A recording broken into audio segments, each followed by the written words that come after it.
भारत तक अब नए अंदाज में। This video is brought to you by Yakult.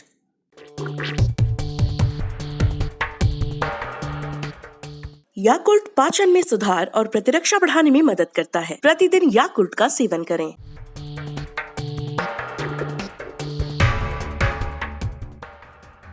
रूस और यूक्रेन की सीमा पर तनाव बढ़ता ही जा रहा है, लेकिन अब इस तनाव पर अमेरिका ने भी बयान दिया है।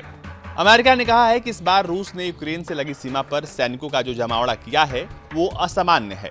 यूक्रेन के रक्षा मंत्रालय का दावा है कि रूस ने अपने 90,000 सैनिकों को सीमा पर तैनात कर दिया है।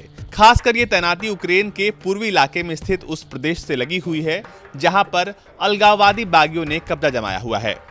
अमेरिकी नेतृत्व वाले सैनिक संगठन नाटो के महासचिव जेंस स्टोलटनबर्ग ने पिछले हफ्ते आशंका जताई थी कि रूस ये सैन्य जमावड़ा यूक्रेन पर आक्रामक कार्रवाई के लिए कर रहा है। इससे पहले अमेरिका ने चेतावनी दी थी कि रूस यूक्रेन पर हमला करने की तैयारी में है, जबकि रूस ने इन तमाम आरोपों का खंडन किया है। उसने कहा है कि यूक्रेन की आक्रामक कार्रवाइयों और ब्लैक सागर में अमेरिकी लड़ाकू जहाजों की भड़काऊ कार्रवाइयों को देखते हुए उसने अपनी सेना को सतर्क किया है।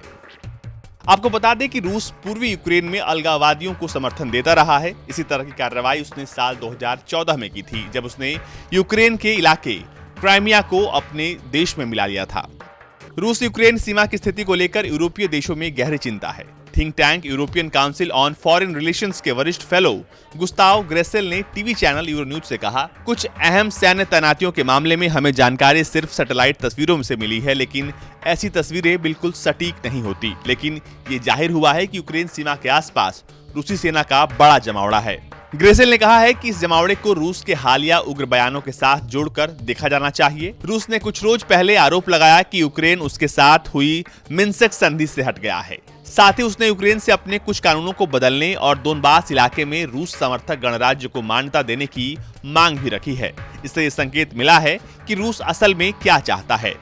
रूस ने यह साफ किया है कि वो मिन्स्क संधि पर पूरा अमल चाहता है। फ्रांस और जर्मनी की मध्यस्थता में ये संधि साल 2015 में हुई थी। उसमें प्रावधान था कि दोनबास इलाके पर यूक्रेन के पूरे नियंत्रण से पहले वहां स्थानीय विधायिका का चुनाव कराया जाएगा। लेकिन हाल ही में यूक्रेन ने अपनी नई योजना पेश कर दी है। उसके तहत उसने कहा है कि वहां एक संक्रमणकालीन प्रशासन कायम किया जाएगा। उसके बाद यूक्रेन के कानून के तहत वहां पर चुनाव कराए जाएंगे।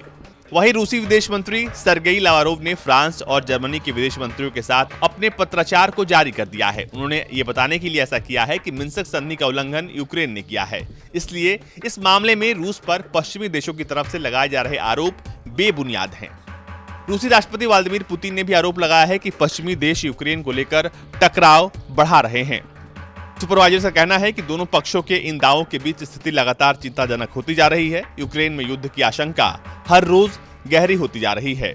इससे दोनों देशों के समर्थकों का ध्यान भी लगातार यहीं पर बना हुआ है और वो दिन दूर नहीं जब यूक्रेन और रूस एक बार फिर युद्ध के मुहाने पर खड़े हो जाएंगे। ब्यूरो रिपोर्ट, भारत तक।